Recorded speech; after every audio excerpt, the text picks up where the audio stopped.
জাদুকরি দরজার রহস্য। দূরের এক রাজ্যে মেঘের ছায়ায় ঢাকা এক বিশাল রাজপ্রাসাদ ছিল। সেই প্রাসাদে থাকত এক কৌতূহলী রাজকুমারী অরিন। অরিন সব সময়ই রহস্যময় জায়গা খুঁজে বের করতে পছন্দ করত, আর প্রাসাদের প্রতিটি কোণ যেন তার কাছে ধাঁধার মতো ছিল। একদিন বৃষ্টির পর বিকেলের ঠান্ডা হাওয়ায় অরিন প্রাসাদের পুরনো পশ্চিম টাওয়ার ঘুরছিল। সেখানে হঠাৎ সে দেখল একটি দেয়ালের মাঝখানে অদ্ভুত আকারের লতা পাতা জড়ানো অংশ, যা আগে কখনো চোখে পড়েনি। কৌতূহল চেপে রাখতে না পেরে সে লতাগুলো সরাতেই দেখা দিল এক জাদুকরি দরজা। দরজাটির মাঝখানে নীল রঙের বড় রত্ন, যা নিজে থেকেই মৃদু আলো ছড়াচ্ছে। হঠাৎই রত্নটি ঝলমল করে উঠল, আর দরজার ওপার থেকে শোনা গেল এক হালকা হাসির শব্দ, যেন কেউ আমন্ত্রণ জানাচ্ছে। অরিন ভয় আর উত্তেজনায় দরজাটি ঠেলে খুলল। দরজার ওপারে দেখা দিল এক অবিশ্বাস্য জগৎ। আকাশে রংধনুর 7 রং ভাসছে, বাতাসে উঠছে তুলোর মতো নরম মেঘ, ফুলেরা নিজে থেকেই নাচছে, আর মাটিতে বড় বড় রঙিন ব্যাঙের ছাতার মতো মাশরুম দাঁড়িয়ে আছে। মাশরুমের নিচে লুকিয়ে খেলছে ঝলমলে পরীরা। ঠিক তখনই একটা ছোট্ট গোলাপি চুলওয়ালা পরী উড়ে এসে বলল, উহ, তুমি তো মানুষ!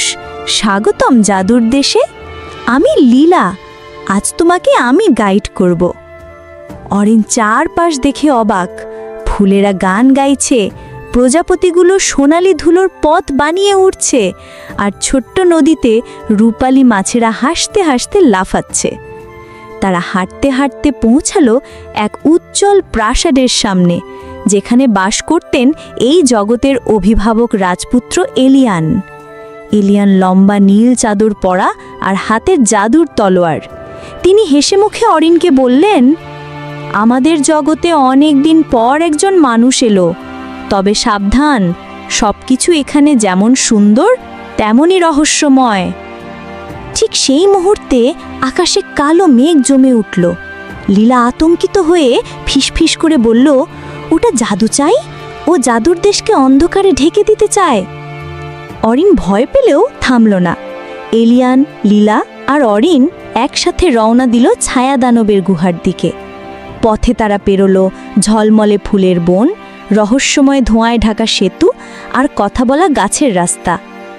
শেষে অরিন নিজের সাহস আর বুদ্ধি দিয়ে ছায়া দানবকে পরাজিত করল। রাজ্যের আকাশ আবার উজ্জ্বল হয়ে উঠল। ফুলেরা হাসল, পরীরা উড়ে এসে অরিনকে ঘিরে নাচল।